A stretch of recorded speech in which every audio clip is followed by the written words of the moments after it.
जय माता दी, जय श्री राधे। मैं अभिषेक फिर से रिकॉर्डिंग कर रहा हूँ।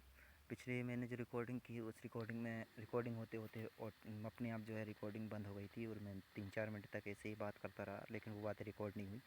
मैं वहीं से फिर से बातें शुरू करता हूँ। जय माता दी, जय श्री राधे। गूगल टाइम सबसे पहले बता देता हूँ गूगल टाइम क्या हुआ है। और शायद कैमरा चालू रखने की वजह से ही रिकॉर्डिंग रुक रही है, तो मैं माफ़ी चाहूँगा। मैं ज़्यादा देर तक कैमरा चालू नहीं रखूँगा। बस मैंने अपना जो निशान था, हाथ का निशान, वो बता दिया जो मेरी पहचान है। गूगल टाइम बता देता हूँ। ये देखिए, सुबह 9:46 का टाइम हो गया। सुबह का टाइम है, शुक्रवार का दिन है, 18 अप्रैल 2025। तो मैं वहीं से शुरू करता हूँ। और मैं पहले ही बता चुका हूँ कि मैं हाथ में मैंने गंगा जल लिया है और प्रयागराज संगम पे मैं गया था। गंगा जल लेकर के हाथ में मैंने गंगा जल उठा करके ये बात बताई है और माता रानी की सौगंध लेकर, अपने प्रेम मेरे अपने को सौगंध लेकर बोलता हूँ कि जो भी बात मैं बता रहा हूँ, जो भी बात मैं बोल रहा हूँ, सब कुछ, और इन सब बातों पर विश्वास करने के लिए मैंने एक बार नहीं हज़ारों बार आजमाने की कोशिश की है कि कहीं मैं कहीं किसी गलत रास्ते पर तो नहीं जा रहा हूँ, या मुझे कोई शक्तियाँ मेरे साथ कोई खिलवाड़ तो नहीं कर रही हैं, या फिर ऐसा तो नहीं है कि मैं ये सब मेरा वहम हो, ये सब मतलब मेरी कल्पना हो, काल्पनिक कल्पना हो। ऐसा कुछ भी नहीं है। मैंने इन सब चीज़ों को एक नहीं 1000 बार आजमाया है और मैं ये दुनिया के सामने अगर ये बात रख रहा हूँ तो पूरी तरीके से विश्वास होने के बाद ही मैं ये सब बातें दुनिया के सामने रख रहा हूँ। ये दोनों आत्माएं कोई और नहीं है, ये दोनों आत्माएं वही हैं जो द्वापर युग में राधा कृष्ण के अंदर हुआ करती थी। हाँ, मुझे ये बात पता है कि ये सब बात सुनकर आप सब ये ज़रूर समझेंगे कि यार ये कि कुटुंब एक ही परिवार में है और ये लड़का, ये जो इंसान है, इसकी सोच और समझ कहाँ जा रही है। मुझे हाथ जोड़कर विनती करता हूँ, मुझे अभी गलत मत समझिए। पहले पूरी सच्चाई, पूरी हर एक चीज़ डिटेल में सुनिए, समझिए कि आखिर सच्चाई है क्या, बात क्या है। क्योंकि मैं कुछ ऐसी चीज़ें, ऐसे ऐसे राज रहस्य बताऊँगा जो नॉर्मल इंसानों की सोच और समझ से भी बाहर हैं, क्योंकि कोई भी इंसान इन सब बातों के बारे में नहीं जान पाता, क्योंकि इंसानों की सोच और समझ वहाँ तक नहीं पहुँच पाती। मेरी मदद, मेरी सहायता सिर्फ वही कर सकते हैं जिन्हें शक्तियों से संबंधित पूरा ज्ञान हो, कोई ऐसे साधक जिन्हें बहुत ज़्यादा ज्ञान हो, हर एक चीज़ का नॉलेज हो। वही मेरी सब बात सुनेंगे, समझेंगे और वही इस बात को विश्वास भी दिलाएंगे कि हमें जो बोल रहा हूँ, जो बता रहा हूँ, वो सब कुछ सच है और ऐसा सच में होता है। तो मैं कहाँ था, द्वापर युग की बात पे चल रहा था। द्वापर युग में ये दोनों आत्माएं, त्रेता युग में ये दोनों आत्माएं राम सिया के रूप में आई थी, लेकिन शक्तियाँ 3 तरीके से काम करती हैं। कैसे काम करती हैं मैं बताता हूँ।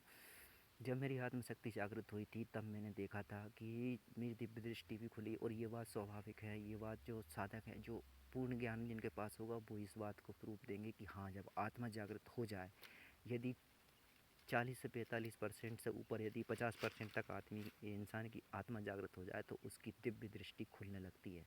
आंख बंद करते ही अदृश्य चीज़ें, कुछ ऐसी अदृश्य छवि उन्हें दिखाई देने लगती हैं जो सही हैं, जो समय में पहले हो चुकी हैं।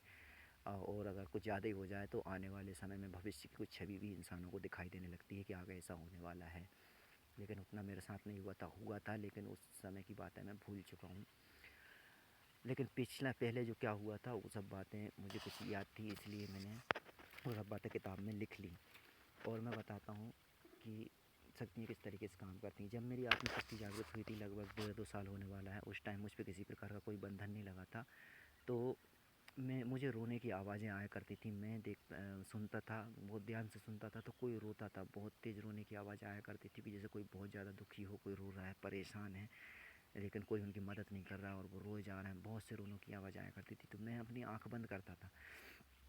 और देखिए, किसी भी बात पे विश्वास करने के लिए मैं क्या दिलाऊँ, क्या कहूँ, कैसे विश्वास दिलाऊँ आपको। हाथ में गंगा जल ले चुका हूँ, माता रानी की सौगंध ली, मैं उनको बहुत मानता हूँ, उनसे बहुत प्यार करता हूँ। माता रानी की सौगंध ली कि मैं जो कुछ भी बोल रहा हूँ वो सब कुछ सच है, वो सब कुछ मेरे साथ हुआ है। जब मेरी आत्मशक्ति जागृत हुई थी, उस टाइम पे मुझे हर एक चीज़ पता चली कि मेरे साथ आखिर हो क्या रहा है, इसके पीछे क्या कारण है, क्या रहस्य है, हर एक चीज़ बताऊँगा।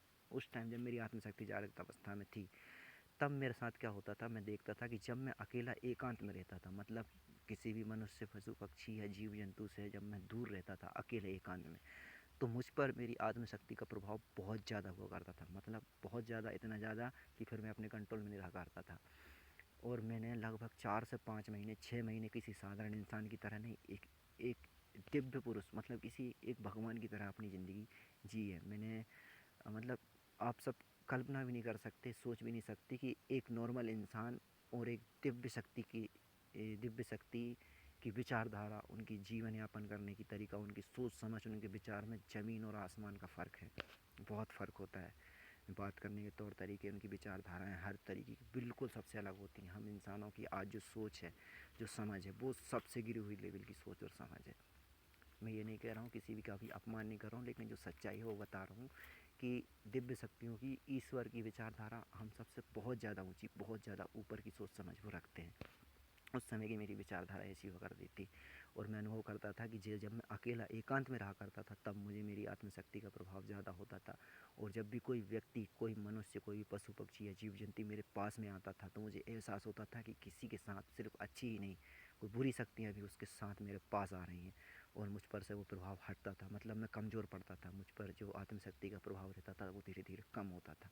और मैं जितनी ज़्यादा लोगों से दूर रहता था, उतना ही ज़्यादा मुझ पर प्रभाव रहता था। और मैं जितना ना लोगों के पास जाता था, प्रभाव ख़त्म हो जाता था। और मुझे सारी सच्चाई तक पहुंचना था कि आखिर बात क्या है। बचपन की बात है, मुझे जो याद आई, और ये दोनों आत्माओं के साथ क्या हुआ था, कहाँ से क्या हुआ था, क्या नहीं हुआ था, हर एक चीज़ पता करनी थी। तो मैं ज़्यादातर लोगों से दूर ही रहा करता था, एकांत में रहा करता था, क्योंकि उस टाइम पे मेरी आत्मशक्ति को एनर्जी ज़्यादा मिलती थी। और वो मुझ पर कंट्रोल बनाकर मुझे सब बातें याद दिलवाती थी, सच्चाई तक मुझे पहुँचाती थी। तो मैं देखता था कि जब मुझे रोने की आवाज़ आया करती थी, तो मैं अपनी आंख बंद करके ध्यान लगाता था और ध्यान से देखता था। तो मैंने देखा कि मेरे पूरे शरीर से, मेरा एक तो मेरा कद, जो मेरी लंबाई चौड़ाई है वो बहुत ज़्यादा है। मुझे पशु पक्षी जीव जंतु बहुत छोटे छोटे कद में दिखाई देते थे। और मुझे ऐसा लगता था कि ये सब मेरे अपने हैं, इन्हें सबको अपने सीने से, अपने गले से लगा लूँ। ये सब दुखी हैं, परेशान हैं, रो रहे हैं, कोई इन्हें परेशान कर रहा है, और ये बहुत ज़्यादा दुखी हैं, इन्हें मेरी मदद की ज़रूरत है।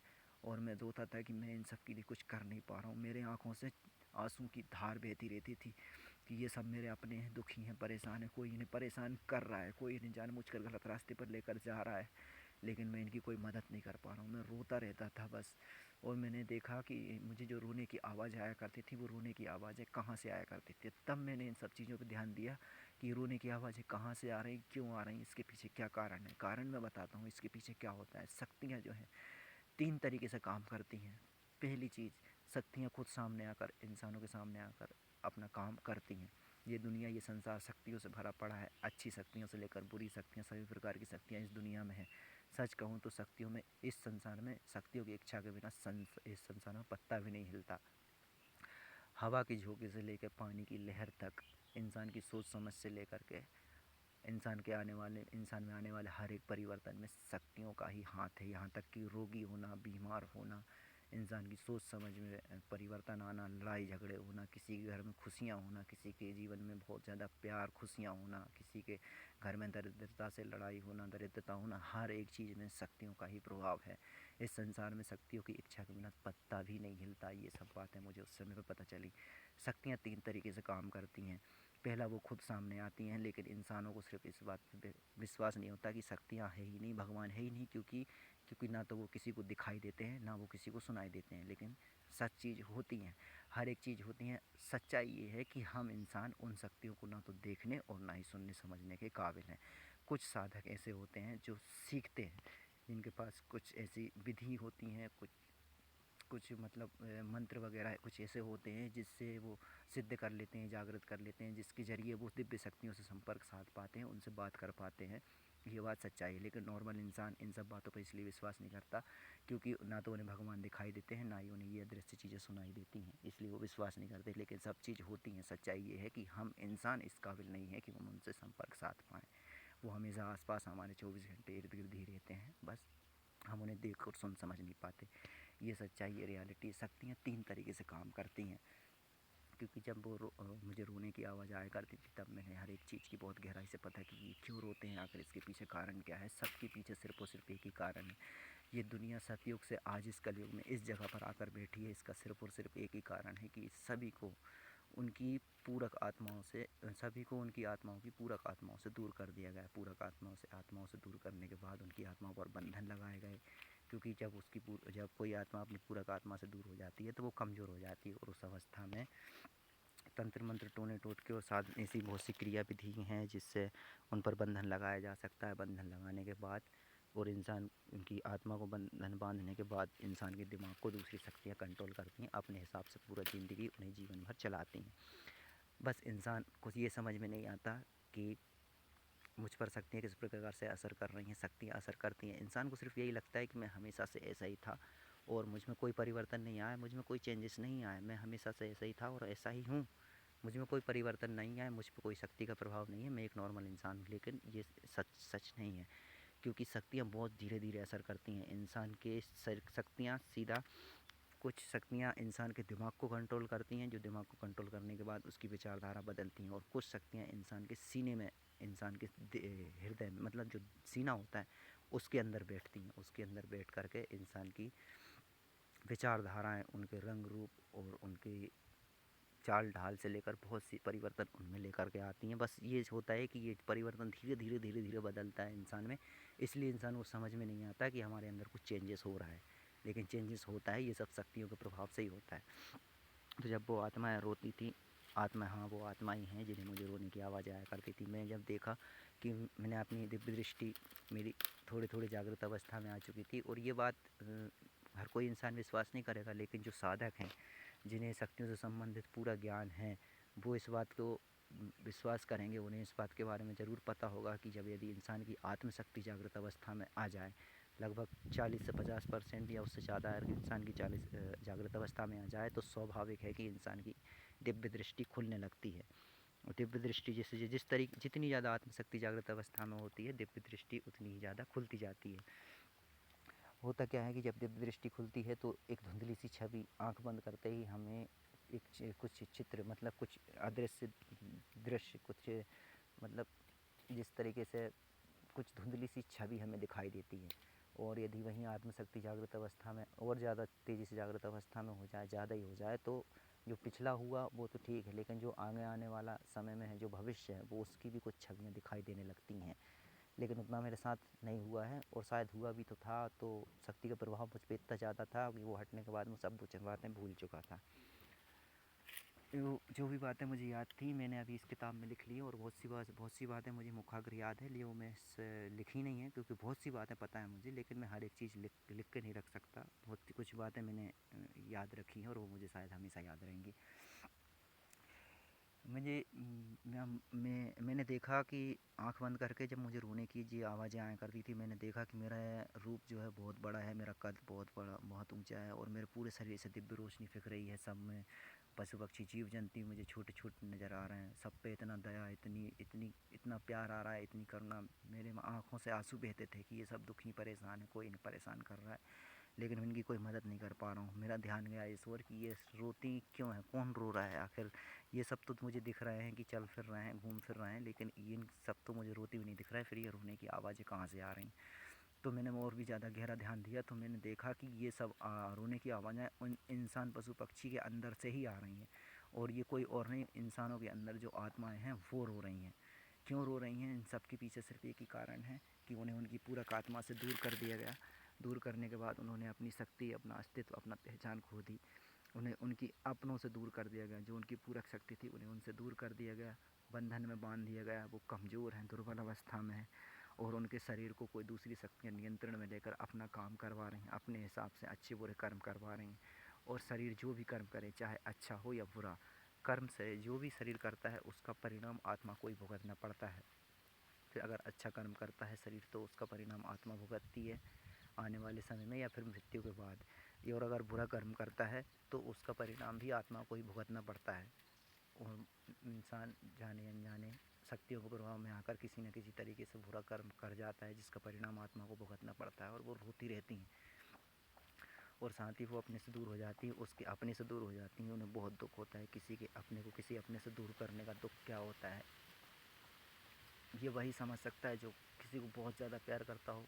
किसी कोई अपना अगर हमसे दूर हो जाए हमेशा हमेशा के लिए, तो कितना दुख होता है। इस बात को सब लोग अच्छी तरीके से जानते होंगे।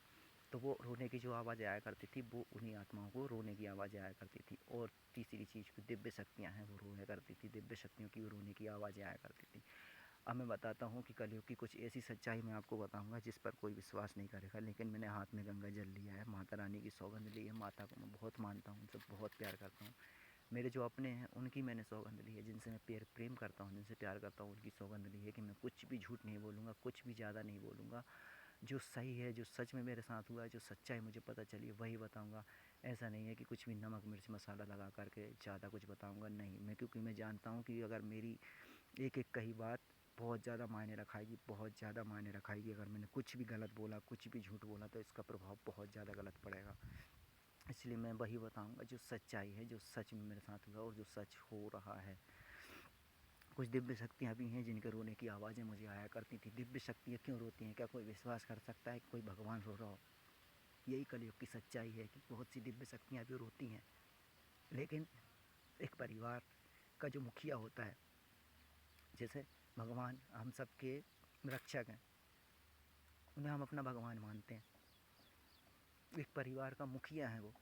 एक परिवार के मुखिया का अंदर सिर्फ एक यही सोच होती है कि वो चाहे जितना भी दुखी हो, परेशान हो, पीड़ा में हो, कष्ट में हो, उसे वो खुद वो कष्ट, वो दुख वो सह लेगा, लेकिन अपने परिवारजनों को हमेशा खुश रखेगा। खुश रखना चाहता है, हंसते हुए देखना चाहता है और उनके सामने अपनी दुख परेशानी छिपाता है और खुद भी खुश रहने का दिखावा करते हैं, ताकि वो उनको सुखी और खुश देखकर उनका परिवारजन भी सुखी और खुश रह सके। लेकिन वो खुद कितनी परेशानी में होते हैं, किस दुख दुविधा में है, किस दुख में, वो किसी के सामने ये बात ज़ाहिर नहीं होने देते। ठीक इसी तरीके से इस कलयुग की ये सच्चाई है कि बहुत सी दिव्य शक्तियाँ इस समय बहुत बड़ी मुसीबत परेशानी में हैं, वो रोती रहती हैं, लेकिन किसी के सामने अपना दुख, अपनी परेशानी ज़ाहिर नहीं करती। क्यों नहीं करती?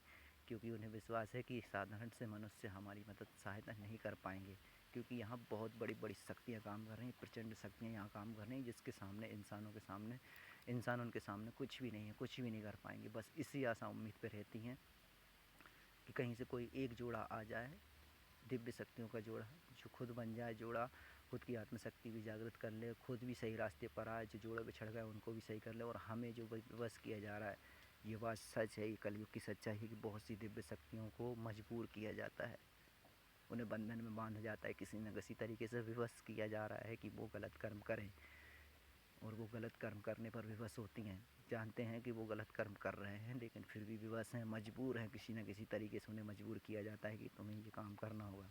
शक्तियाँ, मैंने कहा, सिर्फ 3 तरीके से काम करती हैं, और दिव्य शक्तियाँ यही सोचकर रोती हैं, लेकिन बस वो किसी को अपना दुख, अपनी परेशानी ज़ाहिर नहीं कर सकते। जब किसी का दुख, किसी का दर्द समझना हो तो उसके हृदय में अपनी जगह, अपना स्थान बनाना पड़ता है, और उनकी दिल की गहराइयों में जाकर झाँकना पड़ता है कि ये जो हंस रहे हैं, सुखी हैं, कहीं इसके अंदर कोई गहरा दर्द तो नहीं छिपा हुआ है। उस दर्द को समझने के लिए किसी के हृदय में बैठना पड़ता है, उसके दिल में समाना पड़ता है, तब इंसान का दुख और दर्द, उसकी परेशानी समझ में आती है। क्योंकि जो मुखिया होते हैं वो कभी अपना दुख, अपनी परेशानी किसी के सामने ज़ाहिर नहीं करते, खासकर अपनों के सामने कि मुझे ये दुख या परेशानी है। क्यों? क्योंकि उन्हें खुद भी खुश रहना है और अपने परिवारजनों को भी खुश ही देखना है, इसलिए वो अपनी दुख परेशानी किसी के सामने ज़ाहिर नहीं करते। यही दिव्य शक्तियों की सोच होती है कि वो खुद परेशानी में रहेंगे, दुखी रहेंगे, लेकिन वो जिन्हें वो अपनी संतान मानते हैं, जो उन्हें अपने माता पिता, अपना भगवान मानते हैं, उन्हें वो अपनी दुख, अपनी परेशानी नहीं बताएंगे। यही कारण है कि मुझे जो रोने की आवाज़ आया करती थी, वो दिव्य शक्तियों की भी रोने की आवाज़ आया करती थी, क्योंकि उन्हें विवश किया जाता है, उन्हें मजबूर किया जाता है बुरे कर्म करने पर। शक्तियाँ 3 तरीके से काम करती हैं। पहला, शक्तियाँ खुद सामने आकर के काम करती हैं, लेकिन शक्तियाँ जब खुद अपने सामने आकर के काम नहीं कर पाती हैं, तो शक्तियाँ उन इंसानों को सामने लेकर के आती हैं जिन्हें कि वो अपने पहले, बहुत समय से पहले से ही अपने वश में किए हुए हैं, या फिर वो जिन्हें अपने बस में बड़ी सरलता, बड़ी आसानी से कर सकते हैं, जिनके माइंड को, जिनके दिमाग को वो कंट्रोल में लेकर के उनकी विचारधारा बदल सकते हैं और अपना मनचाहा काम करवा सकते हैं। अगर फिर भी इनका काम नहीं बनता है, तो फिर तीसरा और आखिरी इनके पास उपाय होता है, जो बहुत ही प्रचंड और ऐसा उपाय है जिससे ये जीत ही जाते हैं, हर बार जीत जाते हैं। तीसरी चीज़, ये उन दिव्य शक्तियों को सामने लेकर के आते हैं जिन पर हम सब भरोसा करते हैं, हम इंसान जिन्हें विश्वास करते हैं, भगवान मानते हैं कि यार ये भगवान है, ये हमारे साथ कभी कुछ गलत नहीं करेंगे। अगर भगवान बोल रहे हैं कि ये बात सही है, तो ये बात सही ही होगी, क्योंकि वो भगवान है, हर एक चीज़ का उनके पास ज्ञान है। लेकिन कभी इंसान ये नहीं सोचते कि कहीं ऐसा तो नहीं कि भगवान को भी कि कोई ना कोई विवश कर रहा हो कि वो गलत कर्म करें, और ऐसा हो रहा है। यही कलयुग की सच्चाई है। दिव्य शक्तियों को भी मजबूर किया जाता है। बहुत सी ऐसी दिव्य शक्तियाँ हैं जिन्हें, अब मैं ये नहीं बताऊंगा कि वो कौन सी दिव्य शक्तियाँ हैं और कौन सी नहीं, क्योंकि मैंने उन सब बातों को पूरी तरीके से मिटा दिया, भुला दिया है, क्योंकि मैं जानता था कि ये सब बातें एक ना एक दिन बहुत बड़ा परेशानी सामने ला सकती हैं। इसलिए मैं किसी का कुछ नहीं बताऊंगा कि कौन सी दिव्य शक्तियाँ हैं जिन्हें मजबूर किया जा रहा है, जो दुखी हैं, परेशान हैं। बस इतना बता देता हूँ कि बहुत सी ऐसी दिव्य शक्तियाँ हैं जिन पर हर इंसान, बच्चे से लेकर बूढ़ा तक बहुत विश्वास करता है, जिनसे बहुत प्यार करता है इंसान, कि ये हमारे भगवान हैं, बहुत अच्छे हैं और ये कभी हमारे साथ कुछ बुरा नहीं कर सकते और हमें इनकी हर बात माननी है। लेकिन वही भगवान मजबूर हैं, उन्हें मजबूर किया जा रहा है, कुछ ऐसी परेशानी उनके सामने उन्हें विवश किया जाता है कि वो किसी न किसी तरीके से गलत काम करें और वो रोते रहते हैं, लेकिन मजबूरी बस वो काम करते हैं। ये कलयुग की सच्चाई है, ऐसा ही हो रहा है। और वो रोती हैं, वो उन सबके रोने की आवाज़ें मुझे आया करती थी। फिर मेरा ध्यान गया कि आखिर ऐसा क्या हुआ था कि मैं बचपन की बातें भूल गया था, मुझे बचपन की बातें याद आई। और उसके बाद चलिए ठीक है, मैं इसके बाद लेकर के चलता हूँ त्रेता युग में। त्रेता युग में जब इन दोनों आत्माओं का फिर से जन्म हुआ, द्वापर युग जाने के बाद, ये दोनों आत्माएं इसी लक्ष्य को लेकर इस दुनिया में आई थी कि जो जोड़े बिछड़ गए हैं, एक तो खुद को इन्हें अपना जोड़ा बनाना है, अपनी आत्मशक्ति जागृत करना है, जो जोड़ा बिछड़ गया है उन जोड़ों को एक करना है, और जो दिव्य आत्माएं रो रही हैं उन सभी दिव्य आत्माओं को बंधन से मुक्त करा करके, जो उनके अपनों से उन्हें दूर कर दिया गया है, उन्हें उनके अपनों से एक कर देंगे। क्योंकि सभी आत्माएं परमात्मा का ही स्वरूप हैं। जब दो पूरक आत्मा एक दूसरे के साथ हो जाती हैं तो वो सही विचारधारा पे, सही मार्ग पर अपने आप चलने लगती हैं। तो ये द्वापर युग में भी ये दोनों आत्माएं राधा कृष्ण के रूप में इस धरती पर जन्मित हुई थी। लेकिन शक्तियों का प्रभाव, बुरी शक्तियों का प्रभाव तब तक बहुत ज़्यादा हो चुका था, इतना ज़्यादा हो चुका था कि इन दोनों के बीच में प्रेम संबंध तो रहा, इन दोनों का प्रेम हमेशा से अमर था, अमर है और हमेशा अमर ही रहेगा। इन दोनों में बहुत ही प्रेम संबंध, बहुत ही सात्विक और दिव्य प्रेम संबंध था, पवित्र प्रेम संबंध इन दोनों के बीच में रहा। इन दोनों का प्रेम आज भी पूजा जाता है, ये बात बिल्कुल सच है। लेकिन इन दोनों आत्माओं का जोड़ा नहीं बनने दिया गया। किसी न किसी तरीके से इनके सामने ऐसी परिस्थितियाँ लाई गई। शक्तियाँ तीन तरीके से काम करती हैं, वो बता चुका हूँ। पहला खुद सामने आती हैं, अगर खुद से नहीं होता है तो उन इंसानों को सामने लेकर के आती हैं कि जिन्हें वो अपने वश में करके, अपने नियंत्रण में लेके, उनकी विचारधारा बदल के अपना मनचाहा काम करवा सके। और अगर उनसे भी नहीं काम होता है तो तीसरा दिव्य शक्तियों को सामने लेकर के आती हैं। तो यही हुआ था उस समय भी, इन दोनों के सामने ऐसी परिस्थितियाँ रखी गई कि ये दोनों कभी एक ना हो पाए और आखिरी में ये दोनों एक हुए बिना ही इस संसार से चले गए। मतलब जो कर्म करने, जो मुख्य कर्म था इन दोनों का, वो मुख्य कर्म, जो कर्म इस संसार में आए थे, वो कर्म ये दोनों नहीं कर पाए और ये वापस अपने धाम चले गए। अब इसके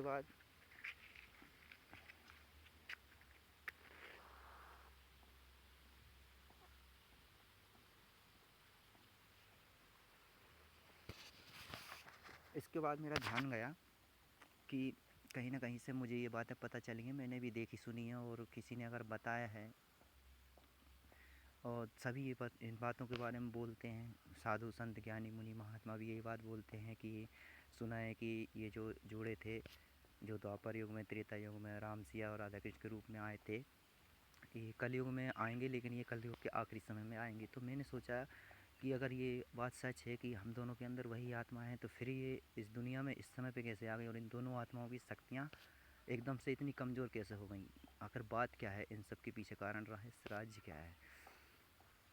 तो फिर मेरा ध्यान गया, मैं सिर्फ ध्यान करता था, मुझे सब बातें याद आती, एक चीज़ मुझे स्पष्ट से दिखाई देती थी कि आखिर कहाँ से कैसे क्या हो रहा है। द्वापर युग जाने के बाद इन सब के साथ क्या हुआ वो सब तो मुझे नहीं पता था, लेकिन मेरा फिर ध्यान गया कि मैं बचपन की बातें भूल क्यों गया था, और एकदम से मुझे जब ये बातें याद आई तो मेरे साथ क्या हो रहा है, क्या नहीं हो रहा है। यही हुआ था, मैं बताता हूँ कि जब दो पूरक आत्माओं का एक दूसरे के साथ संबंध बनता है, दोनों आत्माओं को एक दूसरे से अगर प्रेम की शक्ति मिलती है, दोनों की शक्तियाँ एक होती हैं, तो दोनों की शक्तियाँ एक्टिव होने लगती हैं, जागृत होने लगती हैं। लेकिन सबसे बड़ी अहम बात कि शक्ति का प्रभाव हटने के बाद इंसान वो बातें भूलने लगता है। ये मेरे साथ भी हुआ था और ये कृष्णा के साथ बहुत पहले हो चुका था, क्योंकि मेरी आत्मा तो जागृत हो गई थी। क्यों हो गई थी, उसके पीछे कारण सिर्फ एक ही होता है कि जब हम चाहते हैं, अपने आप को खुला और स्वतंत्र छोड़ देते हैं कि जो हो रहा है होने दो, उसे आकर सच्चाई तक पहुंचना है कि क्या हो रहा है। अगर अपने आप को स्वतंत्र छोड़ देते हो, रोकते नहीं हो, तो सच्चाई तक पहुंच जाते हो। इसलिए मैंने अपने आप को नहीं रोका था कि जो भी हो रहा है उसे होने दो, देखना सुनना समझना है कि आखिर हो क्या रहा है। लेकिन कृष्णा ने अपने आप को रोक लिया था और वो सच्चाई तक पहुंच नहीं पाई थी। असर उन पर भी हुआ था, लेकिन उनके ऊपर किसी ऐसी शक्ति का प्रभाव छोड़ा गया था जिन्होंने उन्हें पुरानी बातें पूरी भुला दी, क्योंकि एक शक्ति का प्रभाव हटने के बाद जो भी होता है वो इंसान बातें भूल जाता है, और दूसरी शक्ति का प्रभाव पड़ने के बाद विचारधारा बदल जाती है इंसान के अंदर की। वही हुआ था। अब उसी टाइम की बात है जब मेरी आत्मशक्ति जागृत हुई, तो मैंने देखा कि मुझे वो बचपन की बातें क्यों भूल गया था और याद आने के पीछे क्या कारण है, क्यों भूल गया था, इसके पीछे सारी सच्चाई वजह क्या है, हर एक चीज़ बताऊंगा मैं। मैंने देखा कि मैं अपने बचपन के समय में गया। बचपन के समय में मैंने देखा कि मैं माता रानी को, मुझे वो बातें याद आई कि मैं माता रानी से बात किया करता था। उस समय मेरे साथ क्या हुआ था क्या नहीं, मुझे ना तो ये बातें किसी ने बताई हैं, ना ही मैं किसी से पूछता हूँ। ये सब बातें मुझे खुद ही पता चली हैं कि जब बचपन में, जब कृष्णा का जन्म नहीं हुआ था, जब उनकी आत्मा इस धरती पर नहीं आई थी, धरती की सीमा में नहीं थी, वो अपने धाम पर थी जहाँ से वो आई हैं, तो वहीं से उनका और मेरा एक प्रेम का संबंध बना हुआ था। आत्मा से आत्मा की शक्तियों का एक दूसरे संबंध बना हुआ था। ये दोनों की शक्तियाँ एक हुआ करती थी। तो मैं उस समय भी, मुझे मेरी आत्मा जागृत अवस्था में रहा करती थी, बचपन में जागृत अवस्था में रहा करती थी। तो जब आत्मा जागृत अवस्था में होती है तो दिव्य शक्तियों से संपर्क साधने में वो सफल हो जाती है। असर डिपेंड, मतलब निर्भर करता है कि कितनी आत्मा जागृत अवस्था में है, उस हिसाब से वो कितनी दिव्य शक्तियों से कितना ज़्यादा संपर्क साध पाती है। तो कुछ अवस्था में, मेरी बचपन में आत्मशक्ति जागृत अवस्था में थी, इसलिए माता रानी से बात कर पाता था और उन्होंने मेरी पुकार सुनी। इसके बाद कृष्णा का जन्म हुआ। जैसे ही धरती की सीमा के अंदर उनका प्रवेश हुआ, धरती की सीमा का प्रवेश अंदर होने के बाद उनकी आत्मशक्ति पर बंधन लगा। बंधन लगने के बाद मुझे वो जो शक्ति उनकी आत्मा से मिलती थी, वो शक्ति मिलना मुझे बंद हो गई। तो मेरी जो आत्मा जागृत अवस्था में थी, वो उसमें बंधन लग गया, कमज़ोर हो गया। तो मेरी विचारधारा जो थी वो बदल गई, क्योंकि शक्ति का प्रभाव, मेरी आत्मा की शक्ति का प्रभाव मुझ पर से हट गया था, कम पड़ गया था, इसलिए मेरी विचारधारा बदल गई। जो भी बातें थी मैं बातें भूल चुका था। और जब वही कृष्णा और मेरे बीच में फिर से प्रेम संबंध बना, लगभग 16-17 साल बाद बना, तो मेरी आत्मा को फिर से एनर्जी मिल गई। बचपन की बातें मुझे सारी याद आ गई। तब मैंने देखा कि होता क्या है। मैं सर एक बात बताऊंगा कि इस समय, इस कलयुग में विराट सम्राट जो शक्ति है, उस शक्ति का से लेकर के हर एक छोटी शक्ति का क्या काम होता है, क्या कैसे असर करती है। तब मैंने देखा कि कल जो द्वापर युग का समय गया, द्वापर युग का समय जाने के बाद मतलब मुझे एक धुंधली सी छवि दिखाई देती थी, मतलब आवाज़ें सुनाई देती थी कि किस तरीके से क्या क्या बात हो रही। और बातें जो होती थी वो हिंदी में, मतलब हिंदी में हम इंसानों की तरह बातें नहीं हुआ करती थी, लेकिन मैं वो बातें समझ जाता था कि बातें क्या हो रही।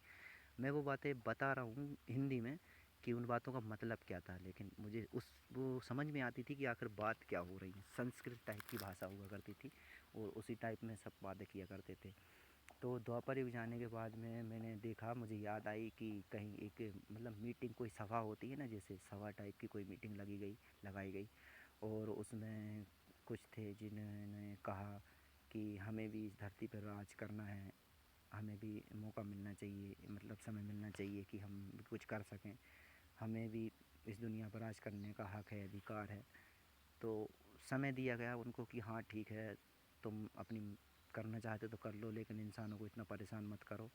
नहीं, बात यहाँ से शुरू हुई थी कि तुम क्यों इन्हें परेशान कर रहे हो, सब रो रहे हैं, क्यों क्यों इनको इनको इनके अपनों से दूर कर रहे हो, क्यों इन्हें गलत रास्ते पर लेकर जा रहे हो, क्यों इन्हें परेशान कर रहे हो, क्या चाहते हो। तो उन्होंने कहा कि हमें भी इस दुनिया पर राज करना है, हमें कुछ समय के लिए राज करने की इजाज़त मिलनी चाहिए, तो हम ये सब काम बंद कर देंगे। तो विचार बनाए कि चलो ठीक है, लड़ाई झगड़ा करने से कोई फ़ायदा नहीं है, क्योंकि युद्ध हमेशा विनाश की ओर लेकर जाता है।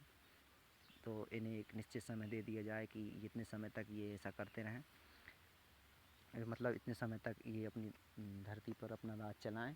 लेकिन कुछ चीज़ें ऐसी थी, शायद सही से याद नहीं है, कि कुछ काम करने से मना किया गया था कि ऐसे काम तुम मत करना, नहीं तो मुझे आना पड़ेगा। इनसे कुछ, मतलब मुझे ऐसा लग रहा था कि ये बात मैंने ही बोली थी या किसी और ने बोली थी कि अगर तुमने कुछ ऐसा गलत किया तो मुझे आना पड़ेगा, मेरे आने के रास्ते खुल जाएंगे, ऐसा ऐसा कुछ था, सही से याद नहीं है मुझे। तो ऐसा कुछ हुआ, लेकिन फिर मेरा ध्यान गया कि क्या हुआ था आखिर। अगर मैंने सोचा कि अगर ये दोनों आत्माएं दिव्य आत्माएं, वही आत्माएं, तो इन दोनों आत्माओं की शक्तियां जो थी, वो शक्तियां कहाँ चली गई। शक्तियां भी होना चाहिए इन दोनों के पास, आखिर बात क्या है कि इन दोनों की शक्तियां कहाँ चली गई। तब मेरा ध्यान गया कि मैंने देखा कि ये जो दुनिया है, ये सृष्टि, ये हवा में है। मतलब ये जो धरती है, ये धरती हवा में है, लेकिन कोई शक्ति है जो इस धरती को संभाले हुए है चारों तरफ से। मतलब कुछ ऐसा एक चक्र टाइप का बना हुआ है जो इस शक्ति को, जो इस धरती को संभाले हुआ है, गिरने नहीं देता। वो सिर्फ इसी को नहीं, मतलब बहुत से पत्थर चट्टानें ऐसी घूम रही हैं जो गिरती नहीं है, बस घूमती रहती हैं हवा में। लेकिन ये कैसे मतलब पॉसिबल हो सकता है, कोई भी चीज़ हवा में इतनी देर तक लटकी रहे? ये सब ऐसा कुछ भी पॉसिबल नहीं, सब शक्तियों का प्रभाव है, सिर्फ शक्तियों की वजह से ही सब कुछ होता है, वही संभाल के रखती हैं। तो मैंने देखा कि द्वापर युग का जो समय गया, द्वापर युग का समय जाने के बाद जब कलयुग शुरू हुआ, तो कलयुग में इस सृष्टि के आसपास पहले से ही एक दिव्य शक्तियों का चक्र बना हुआ है, जिसका मतलब चमकता हुआ दिव्य रोशनियों का चक्र है वो। और जिस चक्र से ये धरती सुरक्षित रहती है, मतलब कोई भी बुरी शक्ति इस धरती की सीमा में अंदर नहीं आ सकती, उस चक्र को भेद करके। उस ऐसे सुरक्षा के लिए एक चक्र बना है। लेकिन जब द्वापर युग जाने के बाद कलयुग शुरू हुआ, तो कलयुग में बुरी शक्तियों द्वारा कुछ ऐसा एक चक्र बनाया गया कि वो उन्होंने मतलब एक अपना एक अलग ही चक्र का निर्माण किया। इस पूरी दुनिया के घेर पे, पूरी जो धरती है उसके घेर पे उन्होंने एक चक्र सा बनाया, और चक्र सा वो आज भी बना हुआ है। और दो चक्र बने हुए हैं, एक चमकता हुआ दिव्य चक्र है, और एक वो जो चक्र है वो लाल और काला दो रंग से बना हुआ है। वो चक्र कुछ ऐसा है कि मतलब उस चक्र को सिर्फ इस विचारधारा के साथ बनाया गया था कि कोई भी दिव्य शक्ति अगर इस धरती के अंदर आती है, प्रवेश करती है, तो जैसे ही वो उस चक्र के अंदर प्रवेश करेगी, वो अपनी जो दिव्य शक्तियाँ है, आत्मा आत्मा ही आती है, आत्मा ही परमात्मा है, आत्मा ही जन्म लेती है इस दुनिया में परमात्मा के रूप में। तो जैसे ही कोई दिव्य आत्मा इस धरती पर, धरती की सीमा के अंदर आएगी, तो जैसे ही उस चक्र में प्रवेश करेगी, वो अपनी शक्तियाँ, अपनी पहचान, अपना अस्तित्व, अपना ज्ञान खो देगी। ऐसे ही कुछ उस चक्र का मतलब यही सोचकर उस चक्र का निर्माण किया गया है। तो यही होता है कि जैसे ही मतलब मेरा जो जन्म हुआ था, मेरा जन्म होने के बाद भी जैसे ही मेरा जन्म हुआ, तो उस चक्र के अंदर से मेरी आत्मा भी प्रवेश करके आई थी, तो मैंने भी अपनी सारी शक्तियाँ, दिव्य शक्तियाँ खो दी थी।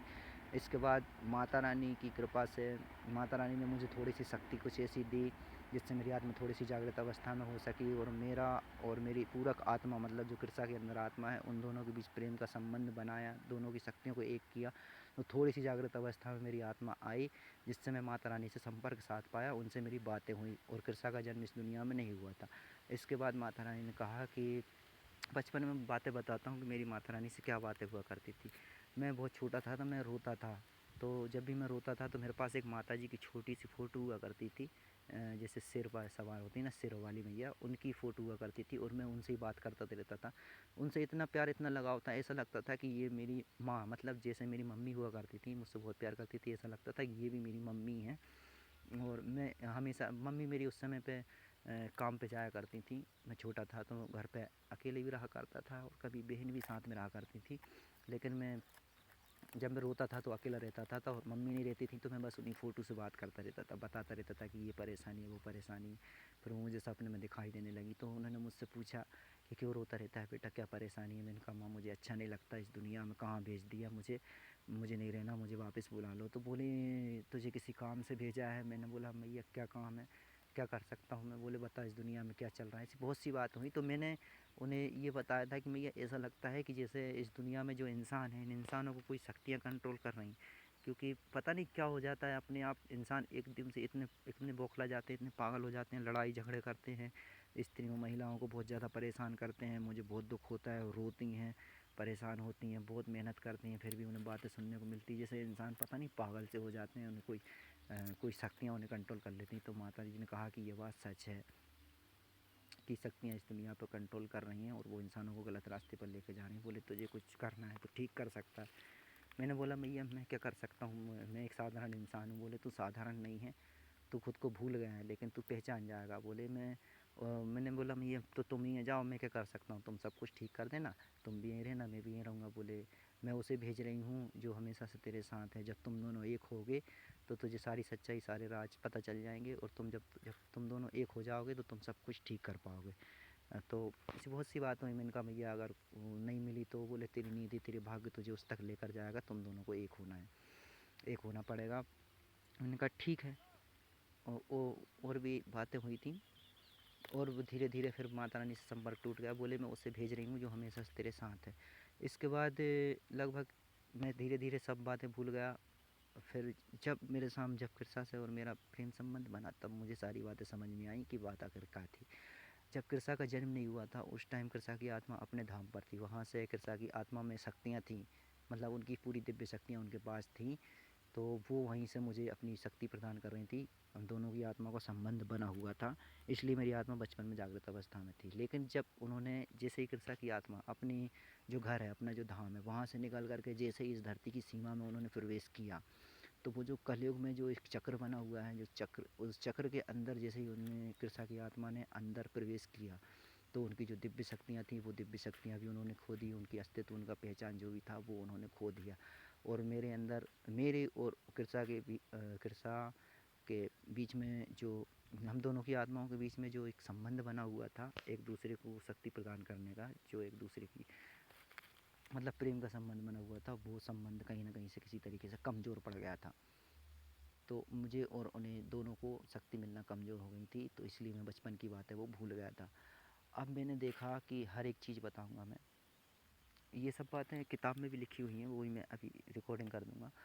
तब मैंने देखा कि क्या होता है आखिर बचपन से लेकर के इंसान की बूढ़े होने तक, और मृत्यु होने से लेकर के पुनर्जन्म होने तक की पूरी प्रक्रिया मुझे याद आ गई। पूरी प्रक्रिया मैंने जान ली कि आखिर क्या होता है। मैंने देखा कि, और मैं ये बात है, कोई ना तो कोई मेरा वहम है, और ना ही मेरी मतलब एक कल्पना है कि ऐसा हो सकता है। ऐसा कल्पना नहीं है, ये सब बातें 100% पूरी तरीके से सच है। लेकिन इन सब बातों को सिर्फ वही इंसान प्रूफ, मतलब सच सच बोल सकता है जिनके भीतर बहुत ज्ञान हो, जिन्हें शक्तियों से संबंधित बहुत ज्ञान हो कि हाँ ये सब बातें सच हैं। और कोई ऐसे साधक भी हो सकते हैं जो ये पता कर सकते हैं कि जब मेरे हाथ में ये नाम लिखा रहा था, बदल रहा था, और जब मेरे हाथ में ये नाम लिखा, उस टाइम मेरे साथ क्या हुआ, समय में पीछे जा कर के अगर मेरे साथ देखें तो उन्हें विश्वास हो जाएगा कि मैं जो बोल रहा हूँ वो सब कुछ सच है, कुछ भी झूठ नहीं है। तो मैंने देखा कि फिर जन्म से इंसान के साथ होता क्या है। जैसे इस कलयुग में जितनी भी आत्माएं हैं, बहुत सी दिव्य शक्तियाँ सिर्फ इस धरती पर अभी नहीं, बहुत समय से आ रही हैं। क्योंकि जो द्वापर युग गया, द्वापर युग जाने के बाद सभी दिव्य आत्माएं, बहुत सी पुण्य आत्माओं को एक दूसरे से अलग कर दिया, और वो सभी आत्माएं रोती रहती हैं, मदद के लिए गुहार लगाती रहती हैं। तो बहुत सी दिव्य शक्तियाँ अपने अपने धाम से निकल कर इस दुनिया में आती हैं मदद करने के लिए। लेकिन सभी के साथ यही होता है कि वो आत्माएं आती ज़रूर हैं, लेकिन जैसे ही उस चक्र के अंदर प्रवेश करती हैं, अपनी अस्तित्व, अपनी पहचान खो देती हैं, और उन्हें किसी भी तरीके से एक दूसरे से अलग रखा जाता है, एक दूसरे से सामने एक नहीं होने दिया जाता किसी भी कंडीशन में, किसी भी परिस्थिति में। उनके सामने बार बार ऐसी परिस्थितियाँ, कुछ ना कुछ ऐसी चुनौतियाँ सामने रख दी जाती हैं ताकि वो दोनों एक ना हो पाएँ, और एक नहीं हो पाते हैं तो अलग रहते हैं। और अलग होने के बाद भी फिर वो वापस जहाँ से आए हैं वहाँ वापस जा नहीं पाते, अपने घर, अपने धाम वापस नहीं जा पाते, और वो खुद भी आकर फंस जाते हैं और रोते रहते हैं। यही सच्चाई है। अब मैंने देखा कि बचपन में जब एक आत्मा शरीर के अंदर प्रवेश करती है, जब वो मम्मी के पेट में, मतलब उनके गर्भ में होते हैं, जब आत्मा प्रवेश करती है, उस समय बच्चे की जो आत्मा होती है वो थोड़ी सी, मतलब बहुत कम, मतलब बताऊं परसेंट के हिसाब से, मैंने इसी हिसाब से परसेंट के हिसाब से किताब में लिखा था ताकि मुझे अच्छे तरीके से याद रह सके। लगभग 1 या 2% अवस्था में आत्मा शरीर के अंदर जागृत रहती है, जब वो माँ के गर्भ के अंदर रहती है। उसका संपर्क सीधा दिव्य शक्तियों से होता रहता है। लेकिन ये सतयुग और द्वापर त्रेता युग में ज़्यादा हुआ करता था, लेकिन कलयुग में जो चक्र बना है, इसके बाद संपर्क कमज़ोर हो गया, बहुत कमज़ोर हो गया। तो जब जन्म होने से पहले आत्मा ज़्यादा जागृत अवस्था में रहती है। जब जन्म होता है बच्चे का, जन्म होने के बाद बच्चे की आत्मा फिर भी जागृत अवस्था में रहती है, लेकिन उस समय ना तो वो इंसान से कुछ बोल पाता है, ना ही कुछ बता पाता है, ना ही वो इंसानों की भाषा समझ पाता है। उसका संपर्क सीधा दिव्य शक्तियों से होता रहता है। इसके बाद क्या होता है कि हर इंसान के घर में, एक कुल कुटुंब परिवार में देवी देवता होते हैं। ये बात शायद सभी को पता है, लेकिन कोई लोग इन बातों पर विश्वास करता भी है, कोई भी इस पर विश्वास नहीं भी करता। लेकिन ये सब बातें 100% सच है कि हर कुल कुटुंब में कोई ना कोई देवी देवता होते हैं। ऐसा कोई भी कुल कुटुंब परिवार नहीं है जिसके कोई भी देवी देवता ना हो। अपनी अपनी कुल कुटुंब परिवार की बहुत सी दिव्य शक्तियों को जिम्मेदारी सौंपी गई कि ये कुल कुटुंब परिवार की जिम्मेदारी तुम्हारे ऊपर है, ये तुम्हारे सानिध्य में रहेंगे, इस प्रकार से है। तो हर धर्म, हर प्रकार के लोगों में, अब बहुत सी बातें बताऊंगा, बहुत सी चीज़ें मुझे पता है कि ये धर्म कैसे बना, क्या हर एक चीज़ बहुत कुछ पता है, लेकिन मैं कुछ बातें भूलते जा रहा हूँ। और शायद ये बात कि इस चीज़ के बारे में पूरी कंफर्म चीज़ें नहीं बता पाऊँगा, ये तभी बता पाऊँगा जब मुझे वापस से बातें याद आएंगी।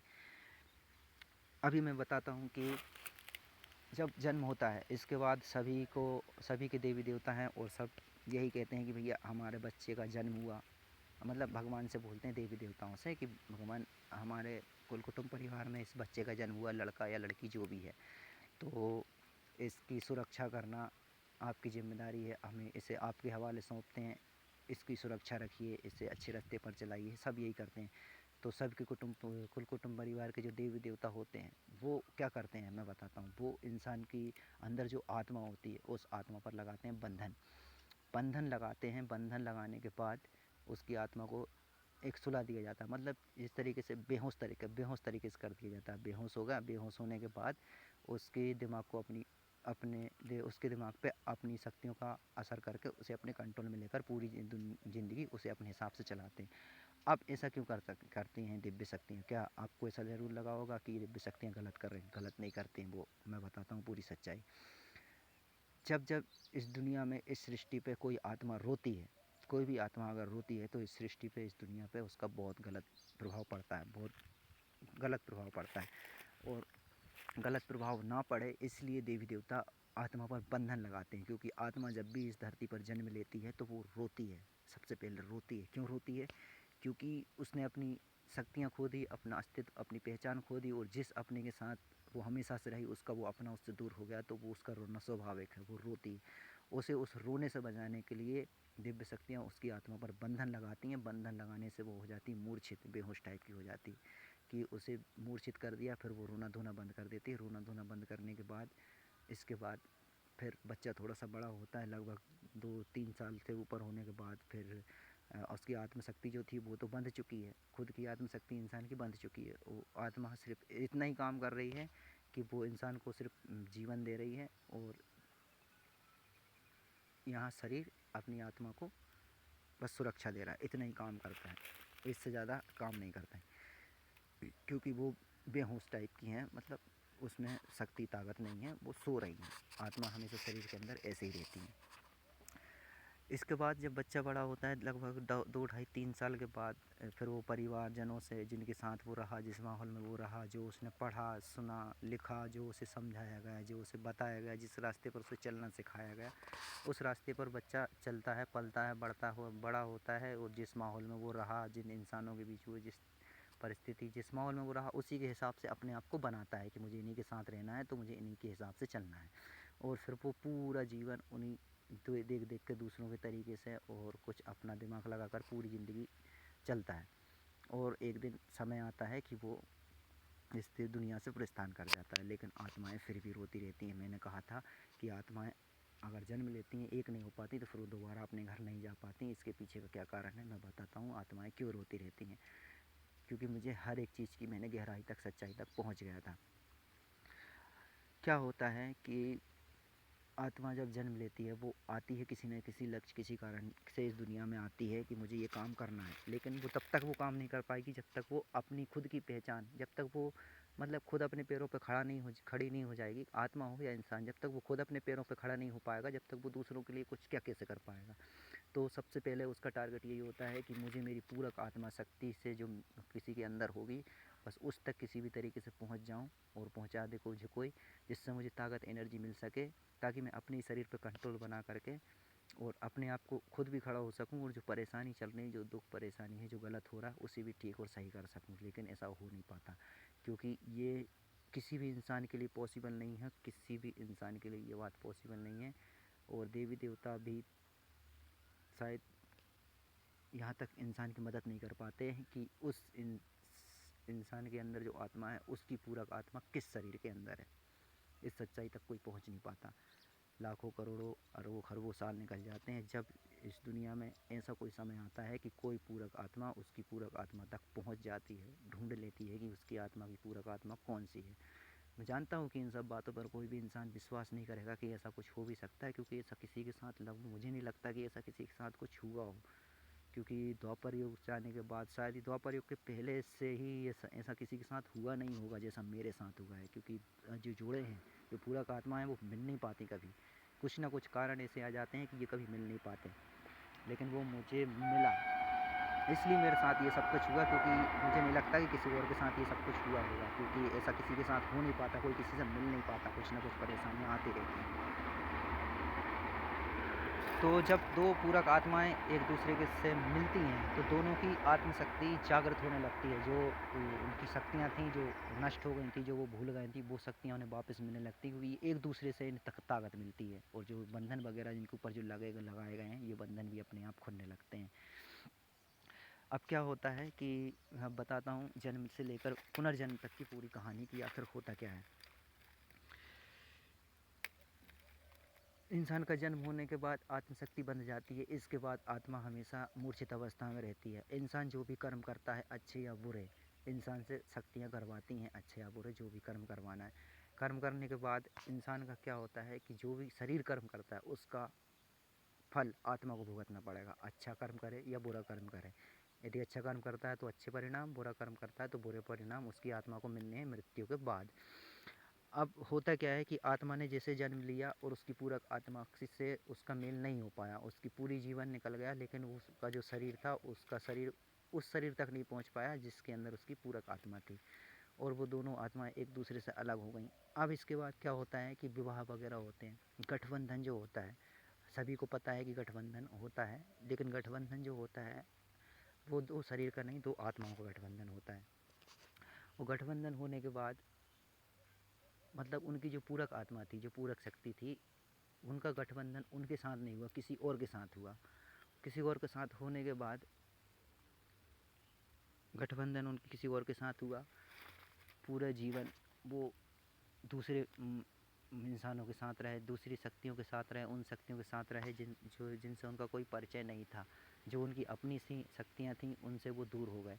ठीक है, उन्होंने जो जिन शक्तियों के वो साथ थे, उन्होंने उन पर उपकार किए, उनकी सुरक्षा की, जिस तरीके से भी उनकी मदद की। वो आत्मा उस एक एहसान, मतलब उनके उनके ऊपर जो उपकार किए गए उस उपकार में बंध जाती हैं। अब मृत्यु का समय आता है, जब इंसान की मृत्यु होती है।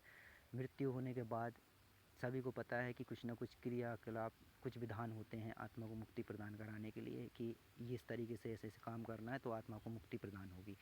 अब वो जो क्रियाकलाप जो भी कुछ भी था, वो करना किसको था? उसकी जो पूरक आत्मा थी उसके साथ होते तो उसके परिवारजन, उसके अपने वो काम करते।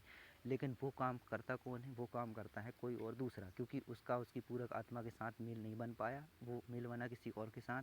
और जो कर्म उसके अपने को और उसके परिवारजनों को जो करने थे वो उसने नहीं किए, किसी और ने किए, जिनके साथ मेल बना उन्होंने किए।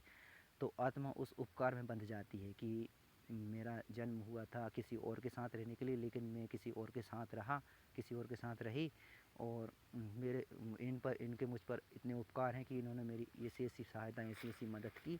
तो उन उपकारों में आत्मा बंध जाती है, और उस उपकार में बंधने के बाद आत्मा विवश हो जाती है कि जिन दिव्य शक्तियों के साथ वो पिछले जन्म में, मतलब जीवन भर जिसके साथ रही, जिन दिव्य शक्तियों की उन्हें संरक्षण सुरक्षा प्राप्त हुई, उन दिव्य शक्तियों के अनुसार ही आगे चले, क्योंकि वो उनके जो किए गए उपकार, उन उपकारों में बंध जाती है।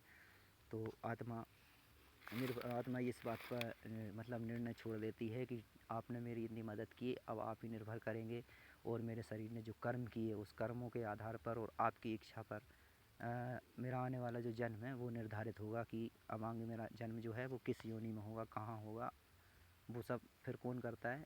वही दिव्य शक्तियाँ जो वो जीवन भर उनकी सुरक्षा जिसने की, और इंसान के उस मतलब उस आत्मा के जो शरीर था उसके अच्छे बुरे कर्मों के ऊपर निर्भर करता है कि उस आत्मा का जन्म कहाँ होगा।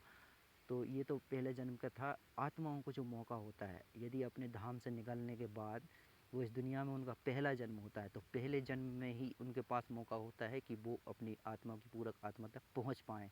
अगर पहले जन्म में ये दोनों आत्माएं एक नहीं हो पाती, अगर इनका गठबंधन एक दूसरे के साथ ना होकर किसी और के साथ हो जाए, और गठबंधन होने के बाद यदि जीवन भर एक नहीं हो पाती उसकी पूरक आत्मा से, तो फिर दूसरे जन्म या तीसरे जन्म या चौथा जन्म, पाँचवा जो भी हो, फिर ये कभी दोनों एक नहीं हो पाते। क्यों? क्योंकि ये उपकारों में इतने ज़्यादा बनते जाते हैं, इतने ज़्यादा बनते जाते हैं, और शक्तियाँ जो होती हैं हमेशा वचन पे काम करती हैं। हम इंसान अपना वचन भले ही तोड़ सकते हैं, भूल सकते हैं, अपनी कसम जो होती है, कसम सौगंध की मायने ज़्यादा इंसानों के लिए नहीं रखाते। मेरे लिए बहुत मायने रखाते हैं, क्योंकि मैं हर एक सच्चाई से वाकिफ़ हो चुका हूँ, इसलिए मेरे लिए बहुत मायने रखाते हैं। लेकिन हर इंसान के लिए मायने नहीं रखाते। लेकिन जो शक्तियाँ होती हैं आत्मा से लेकर परमात्मा तक, अच्छे से लेकर बुरी शक्तियाँ तक, बुरी शक्तियों का तो नहीं पता, लेकिन अच्छी शक्तियाँ सिर्फ वचन पे काम करती हैं। अगर इन्होंने किसी को वचन दे दिया तो इन्हें वो वचन पूरा करना है। अगर इन्होंने अपना वचन तोड़ा तो ये अपनी शक्तियाँ, अपना अस्तित्व, अपनी पहचान खो देती हैं। इन पर उनका असर पड़ता है, क्योंकि ये वचन नहीं तोड़ सकते। तो यही होता है आत्माओं के साथ, कि आत्माओं किसी को उपकार में बंध जाती हैं, और उनका वो उपकार कभी उतर नहीं पाता। एक जन्म के बाद दूसरा जन्म लेते हैं, दूसरे जन्म में उनके फिर और ज़्यादा उपकार बढ़ जाते हैं, किसी दूसरी दिव्य शक्तियों के सुरक्षा में रहती हैं तो उनके उपकार में बंध जाती हैं। फिर उनका जो अगला जन्म होगा वो निर्भर करते हैं। फिर तीसरा जन्म होता है, फिर चौथा जन्म, ऐसे ही निरंतर, मतलब जन्म के बाद जन्म, जन्म के बाद जन्म, एक के बाद पुनर्जन्म, पुनर्जन्म की प्रक्रिया ऐसी ही चलती रहती है। और आत्मा हमेशा रोती रहती हैं। क्यों? क्योंकि उन्होंने अपना खो दिया, अपनी पहचान खो दी, जो भी अस्तित्व था वो सब कुछ खो दिया, उन्होंने ये सब चीज़ें खो दी। तो आत्माएं हमेशा रोती रहती हैं, यही एक कारण होता है। अब कृष्णा और मेरे बीच में जो हुआ, कैसे हम दोनों एक हो गए, क्यों मिल गए? क्योंकि माता रानी ने कहा था कि हम दोनों की नियति भाग्य हम दोनों को लेकर जाएगा। इसके पीछे सिर्फ एक ही कारण सिर्फ ये कि हम दोनों आत्माओं का, तो हमारे अंदर जो हम दोनों के अंदर जो आत्माएं हैं, उन दोनों आत्माओं का अपने धाम से निकल करके पहला जन्म इस धरती पर है। क्योंकि पहले जन्म में ये मौका होता है कि ये दोनों आत्माएं, क्योंकि पहले जन्म में आत्मा इतनी कमज़ोर नहीं होती, कमज़ोर सिर्फ उन्हें जो शक्तियां हैं वो बांध के ज़रूर रख सकती हैं, लेकिन उनमें किसी के उपकारों में वो बंधी नहीं होती। मतलब वो एक खुद भी कोशिश करती हैं एक दूसरे को ढूंढने की। पहले जन्म में मौका होता है, लेकिन पहले जन्म के बाद दूसरा जो जन्म होता है, दूसरे जन्म में फिर वो खुद भी कोशिश नहीं कर सकती, जान करके वो दूर हो जाती हैं, क्योंकि उनके वो उपकारों में बंधी हुई हैं। जब तक वो पुराने उपकारों से मुक्त नहीं होंगी तब तक वो अपने के पास वापस नहीं जा सकती। और यही कारण होता है कि फिर वो जहाँ से आती हैं वहाँ वापस नहीं जा पाती, उन्हें हमेशा याद करती रहती हैं, कमज़ोर पड़ जाती हैं, रोती रहती हैं कि वो जहाँ से आई हैं उन्होंने अपनी पहचान खो दी, अपना घर खो दिया, अपना खो दिया, और हमेशा रोती रहती हैं, दुखी परेशान रहती हैं। और यही बुरी शक्तियाँ हैं वो सिर्फ एक ही टारगेट बनाकर काम करती हैं, कि उन्हें सिर्फ यही लक्ष्य लेकर चलना है कि उन्हें उनकी पूरक आत्मा से किसी भी तरीके से दूर रखना है। अब शक्तियाँ जो है किस तरीके से अपना काम निकलवाने के लिए किस किस तरीके से कैसा कैसा काम करती हैं बुरी शक्तियाँ, आप तो विश्वास ही नहीं करेंगे। मैंने कहा शक्तियाँ 3 प्रकार से काम करती हैं। पहला कि पहला खुद सामने आती हैं, खुद सामने नहीं आ पाती तो उन इंसानों को सामने लेकर आती हैं जो उनके बस में है। तीसरा, अगर वो इनसे भी नहीं कर पाती हैं तो दिव्य शक्तियों को सामने लेकर आती हैं, जिन्हें उन्होंने मजबूर कर रखा है काम करने के लिए। तो मैं कुछ देर के लिए वीडियो पॉज कर रहा हूँ, रोक रहा हूँ, बस 1 मिनट बाद फिर से चालू करूँगा। जय माता दी, जय श्री राधे।